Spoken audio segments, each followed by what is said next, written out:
welcome back to my channel. I'm so sorry again that it's been such a long time before I uploaded my last video.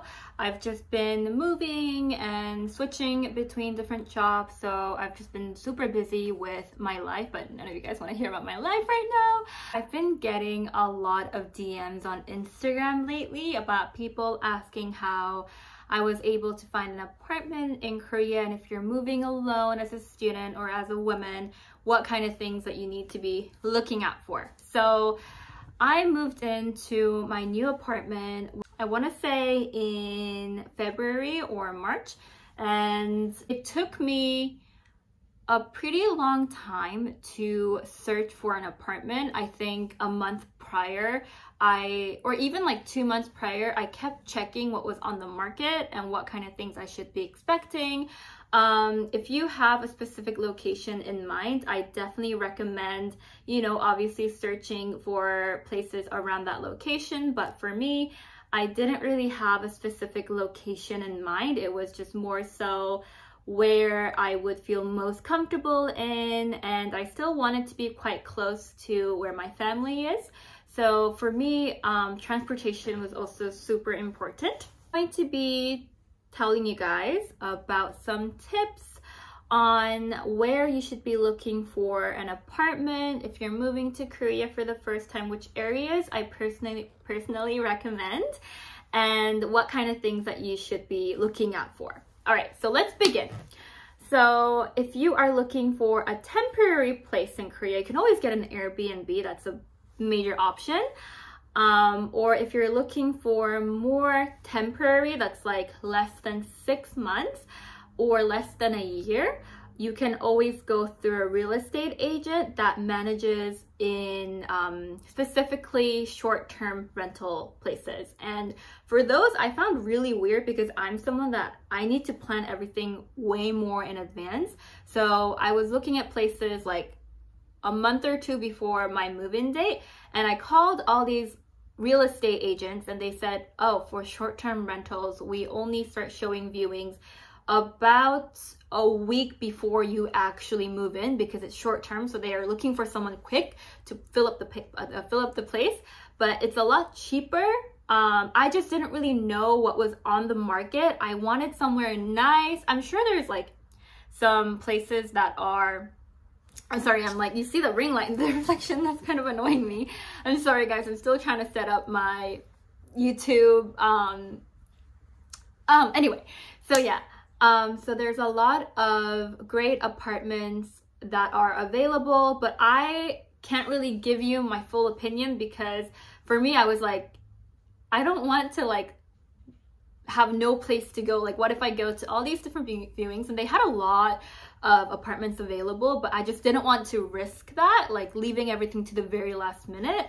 But I have a couple friends that were able to get an apartment that way and they like their place. It's temporary, it's cheap. So if you're not too picky about where you want to live, you just want to find a cheap place, I recommend that option. But for me, I wanted to, feel the place out, get furniture and all that stuff about a month before. So I started looking a month before.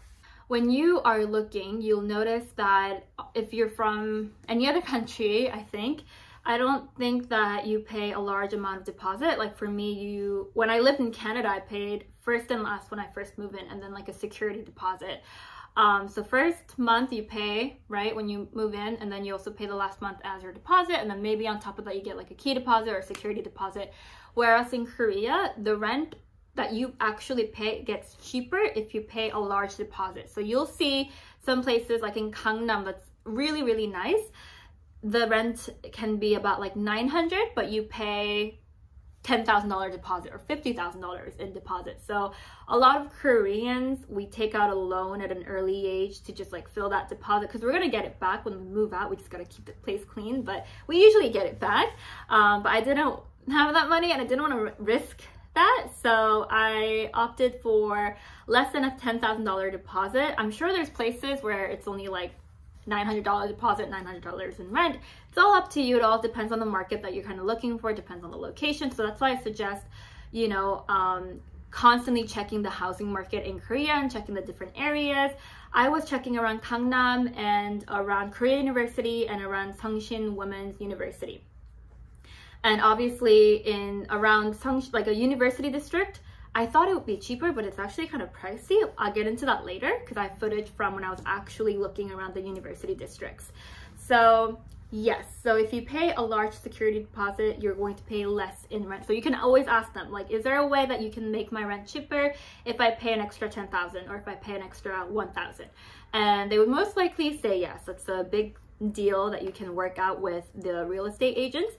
Another thing though is that if you're a foreigner, there are a lot of buildings where it's just for foreigners. I, for example, live very close to a whole apartment complex and it's just for foreigners. So you can always search for that online. Now that you know how kind of the housing market works, you know, for the deposit, for the rent, one more thing is that you pay rent, and then when I lived in Canada, all the hydro and all that stuff was included in the rent, and I'm sure you can find place.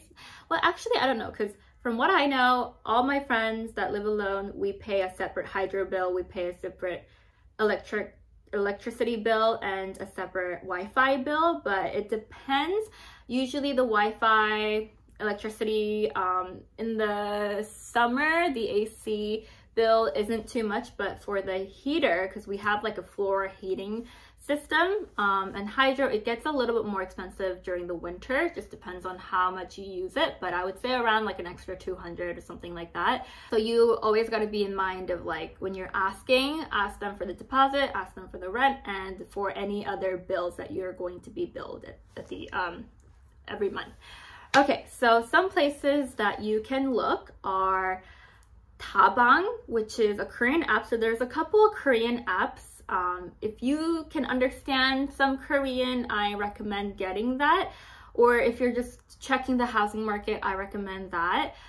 There's Peter Pan, I think, which I also use, but I mainly use Tabang just to check the housing market. And two things that you need to be aware of is that the first thing is when you see a picture, it's probably edited and it's shot on a wide angle, so it's going to be a lot smaller in person, which is what I figured out. And then there's a couple of things that you need to look out for, like if it's a really good deal and you go, sometimes they don't have a toilet, sometimes they don't have a sink. So things like that you kind of need to watch out for. If it's super cheap, then it's probably a reason why it's so cheap.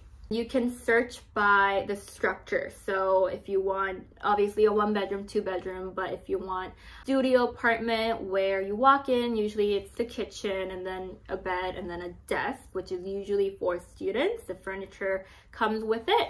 I had to live in a Bokjung because I couldn't afford to have like 2 bedrooms, but I mean, there are places that are cheaper for 2 bedrooms, but to me, location and the environment is super important. So I wanted to live in a nice, like, well-managed building, and I wanted it to be a loft with stairs. As you can see, it's very steep, but I wanted stairs just because I wanted a separate place to sleep and a separate place to lounge or work.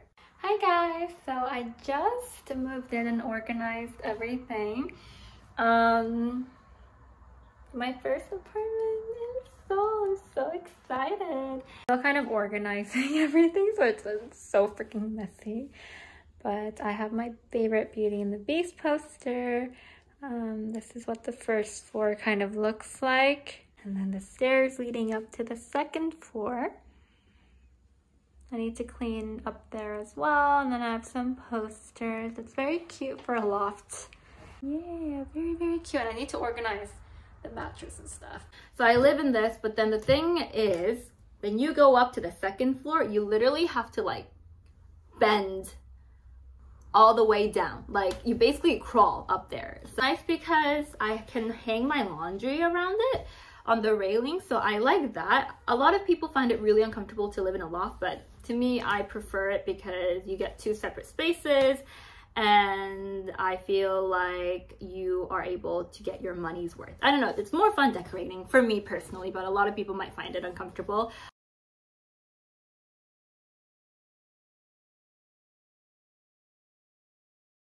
on those apps, just look at the pictures, but just take it with a grain of salt. And my dad used to always tell me to actually like schedule a viewing there and to see it in person instead of like, you know, being so set on it. It's really important that you go in person or you ask them for a video of the whole apartment. Another thing is usually the people that post are real estate agents. So if you like a place and they reply being like, I'm sorry, like it's no longer available, you can ask them, is there any other buildings that are available in that area or in that price range? And they're more than likely to help. Even though it's a Korean app, they do have a lot of real estate agents that speak English and they say foreigner friendly or for foreigners, right? So you can always get a nice deal out of that. If you do speak a little bit of Korean, it's always helpful because you have more options. But especially if you're a student, I think that's a bonus because there's a lot of buildings that are specifically for students.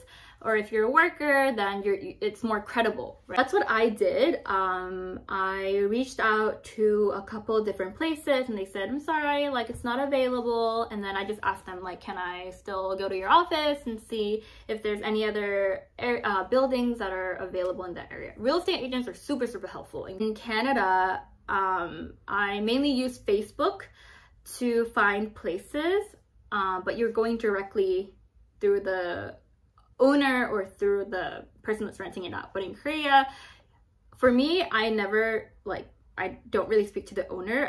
Everything goes through either the manager of the building or someone that's like speaking for the owner or just my real estate agent. Even after I moved in, any other question that I had about the building, I was just asking the real estate agent that I went through. And another thing, I'm not sure how it works in every other country, but I know that in Canada, usually it's like the property owner that pays the real estate agent if they're able to find a tenant. But in Korea, we have to pay the real estate agent. So even though it's super convenient, I had to pay that. But I would say it's definitely worth it because it made everything so much easier because they have access to a whole different website where it's only for real estate agents. So you go to their office and they like do a rundown of what's available, your budget, what is realistic for you, and then you're able to go to those places in person with the real estate agent because everything's pretty much near the area.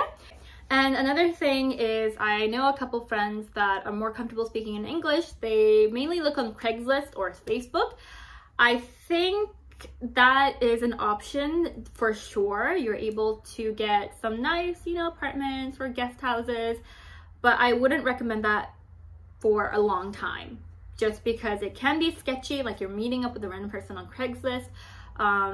There might be a couple scammers, so that's something that you need to look out for, especially if you're first time visiting, then you don't really know what yourself getting into. I use Facebook in Canada. I'm not really sure how it would be in Korea, but I know there's a lot of Facebook groups for, you know, expats or foreigners in Korea. So you can exchange a lot of information. Like if you're going through something or if you're concerned about something, they're more than likely to help you out. So I mainly suggest that just to get some like expert advice or just advice in general or just to see like what's out there. But I wouldn't recommend that as your sole platform to look at housing. So I'm going to tell you a little bit about my own experience about trying to find housing, and then I'm going to tell you some tips that I learned. So for me, like I said, I was first looking for places around Korea University or Seongshin University. I thought because it's not like the center of Seoul and there's a lot of university students that it's going to be cheaper there, right? A lot more accessible. You know, we're all university students. They're not going to be raising up the prices like crazy. But the higher the demand, the higher the price. So I went to a couple of viewings and it looked so nice in pictures. I don't have the pictures, but it was shot very on a wide angle and everything was so bright, so clean.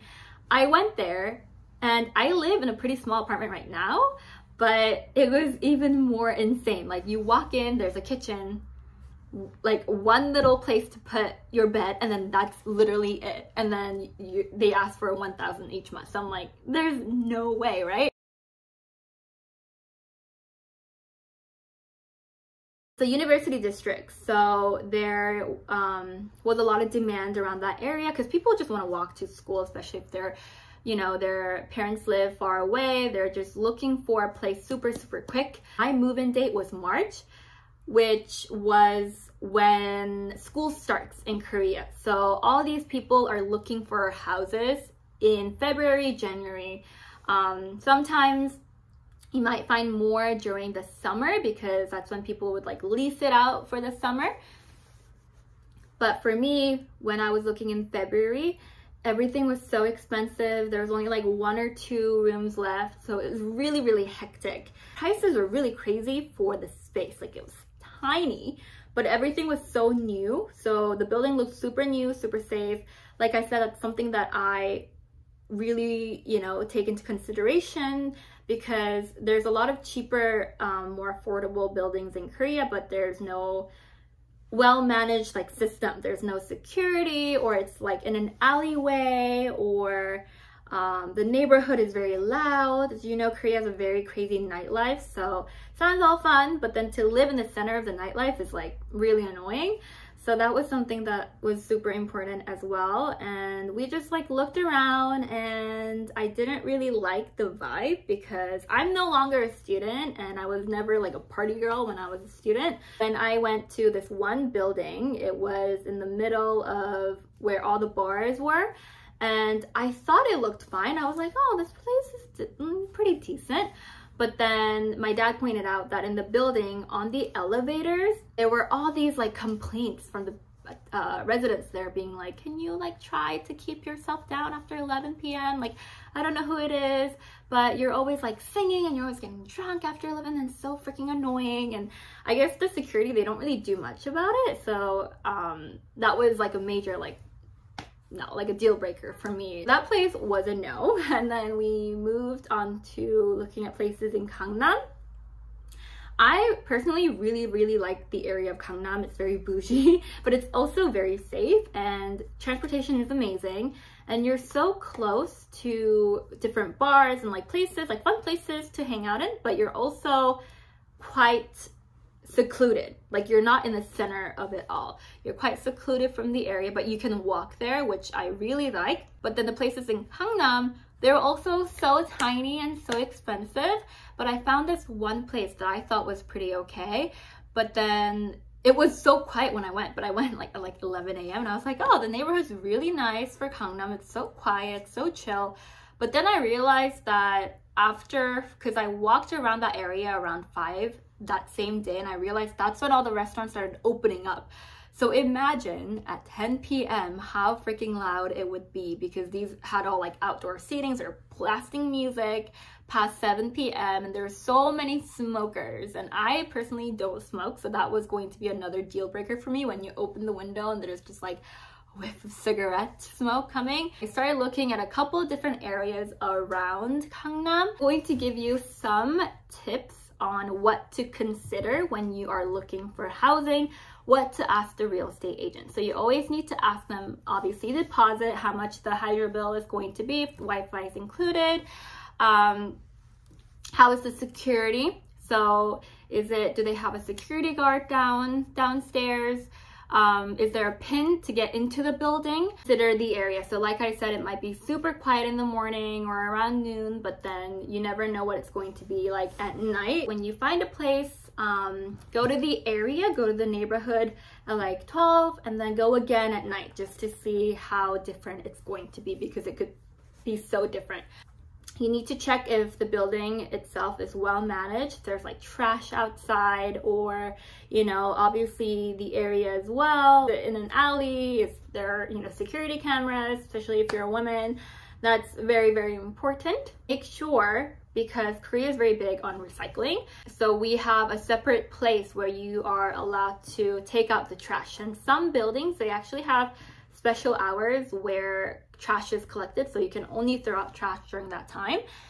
So you need to ask them prior, like, is there a trash time where I can take out the trash? Where do I go take out the trash? Sometimes it's located in the basement or on the first floor, and you gotta obviously recycle. To see if your building is close to a subway or a bus station, I personally recommend being close to the subway station more than a bus station, just because of like the interval times might be a bit too long for the buses, and subways are way more convenient depending on the weather as well. If it's raining, if it's snowing, if it's cold, if it's hot.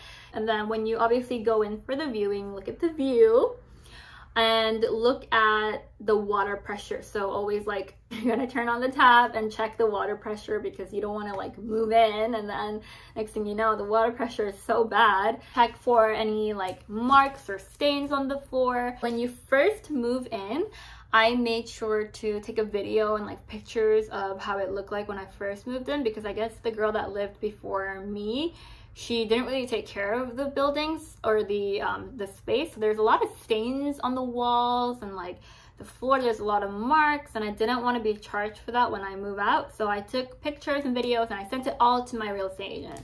And I was like, just so you know, there's all these marks. And he was like, okay, that's fine. Just make sure you hold on to them so that they don't charge you when you move out.